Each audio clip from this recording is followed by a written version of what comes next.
Assalamualaikum warahmatullahi wabarakatuh. Halo semuanya, perkenalkan saya Elisa Merasuki Asyifa dengan NIM 210207040, Program Studi Psikologi kelas D angkatan 2021, Universitas Muhammadiyah Bandung. Di sini saya akan memaparkan materi psikologi kepribadian mengenai teori perkuatan operan Skinner untuk memenuhi tugas ujian akhir semester dengan dosen pengampu Ibu Irianti Usman. Pada materi ini saya bagi menjadi 5 pembahasan, diantaranya struktur kepribadian, dinamika kepribadian, perkembangan kepribadian, penelitian khas dan metode penelitian, serta status sekarang dan evaluasi.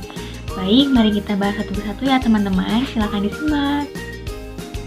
Sebelum masuk ke pembahasan, ada yang udah pada tahu belum siapa sih Skinner itu? Nah, Bruce Frederick Skinner lahir pada tanggal 20 Maret tahun 1904 di Susquehanna, Pennsylvania, Amerika, yang dikenal sebagai salah satu pakar utama dalam teori perkuatan operan. Beliau memperoleh gelar PhD-nya dalam filsafat di Universitas Harvard pada tahun 1931.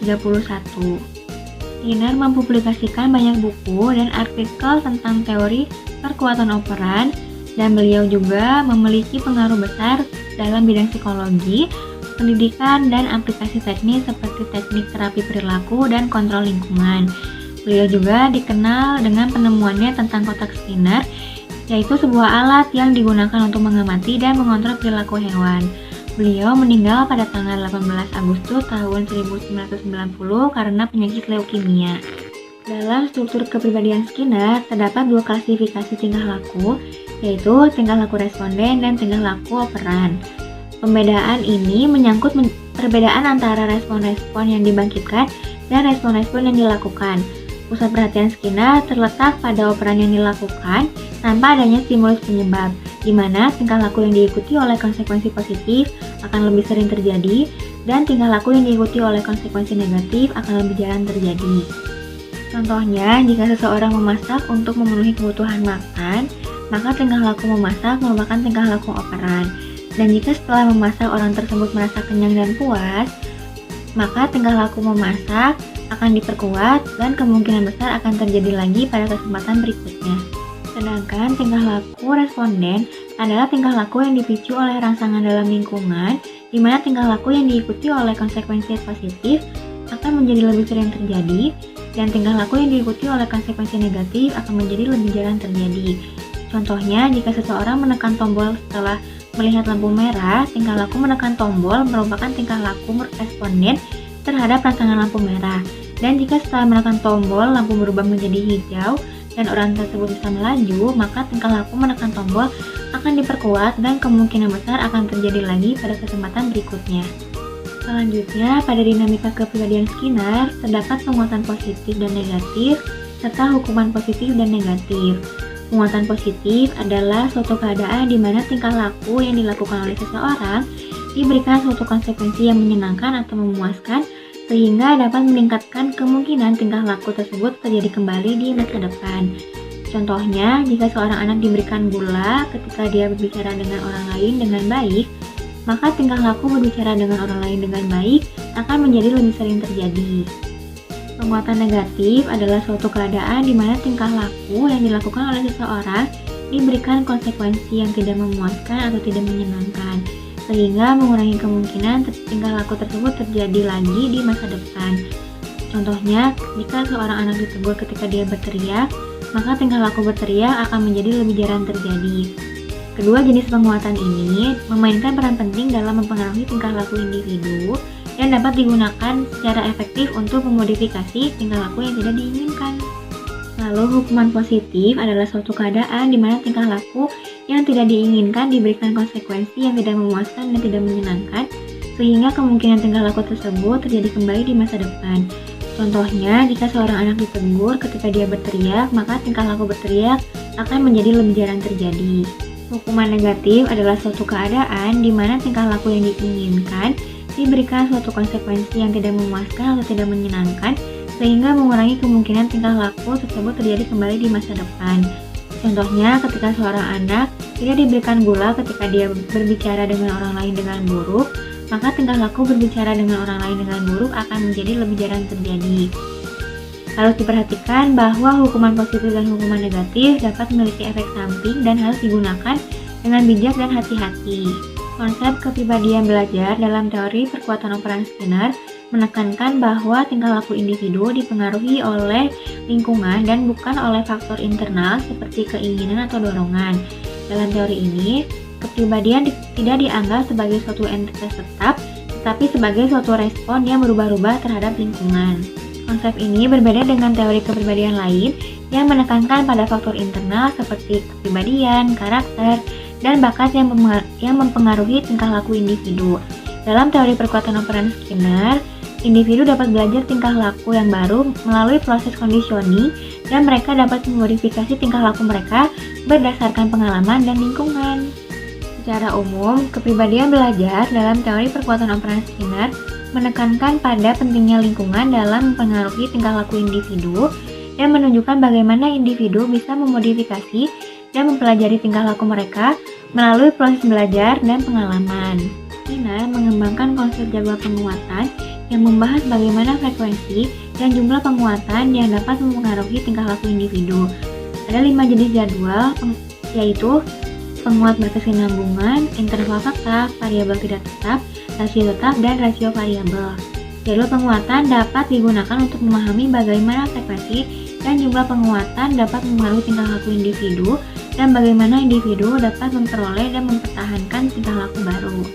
Secara umum, jadwal penguatan dalam teori perkuatan operan Skinner menekankan pentingnya lingkungan dan kondisi sosial dalam mempengaruhi tingkah laku individu dan memperlihatkan bagaimana lingkungan dapat mempengaruhi tingkah laku dan perilaku sosial seiring dengan berjalannya waktu.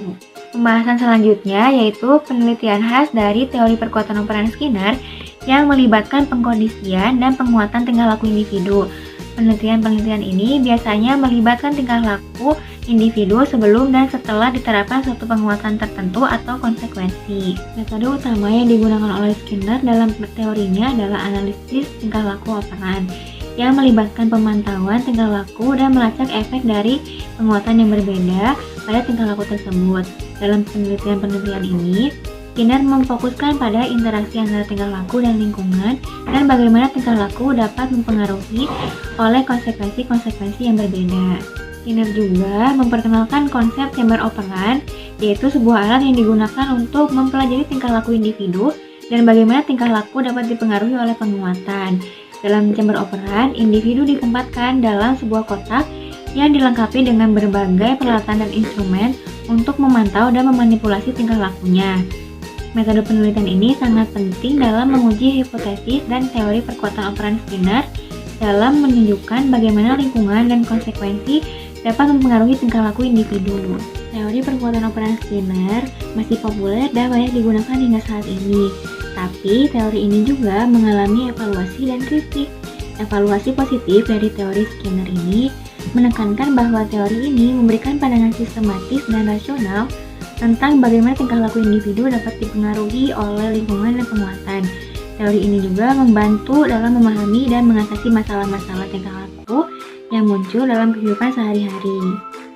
Beberapa kritik mengatakan bahwa teori ini terlalu sederhana dan mengabaikan faktor-faktor lain seperti persepsi individu, emosi, dan motivasi. Selain itu, karena fokus utamanya pada tingkah laku eksternal dan tidak memperhitungkan tingkah laku internal seperti perasaan dan pikiran. Walaupun teori Skinner mengalami kritik, teori ini masih memiliki pengaruh besar dalam bidang-bidang seperti psikologi, pendidikan, dan kesejahteraan hewan. Penelitian-penelitian dan aplikasi dari teori ini terus dilakukan dan membantu dalam memahami dan mengatasi masalah-masalah tingkah laku individu dalam kehidupan sehari-hari. Kelebihan dari teori Skinner ini terletak pada pendidik atau guru yang lebih diarahkan untuk mengapresiasi setiap peserta didiknya. Adanya perilaku menghargai ini dapat dilihat dari dihilangkannya hukuman.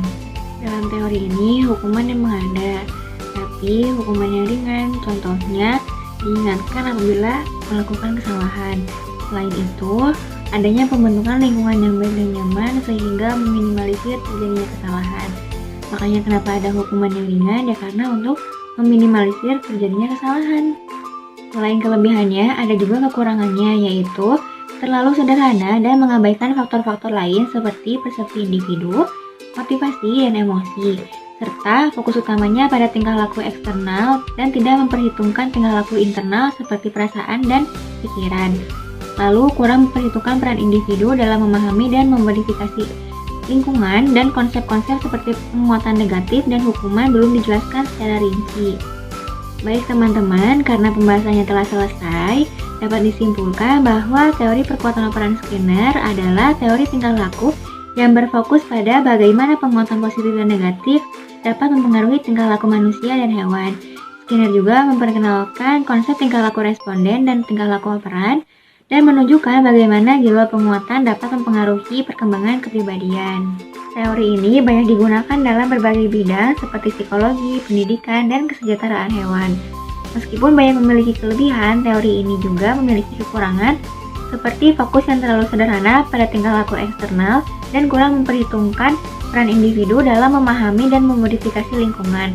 Namun demikian, teori ini memainkan peran penting dalam pemahaman tingkah laku manusia dan hewan, dan juga merupakan dasar bagi banyak aplikasi dalam bidang-bidang tertentu.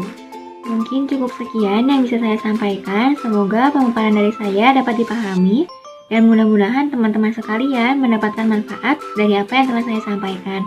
Mohon maaf apabila terdapat kekurangan dan kesalahan, dan jika ada kritik dan saran atau mungkin ada yang ingin ditanyakan, kalian boleh tulis di kolom komentar ya. Sampai jumpa di lain kesempatan. Dadah. Wassalamualaikum warahmatullahi wabarakatuh.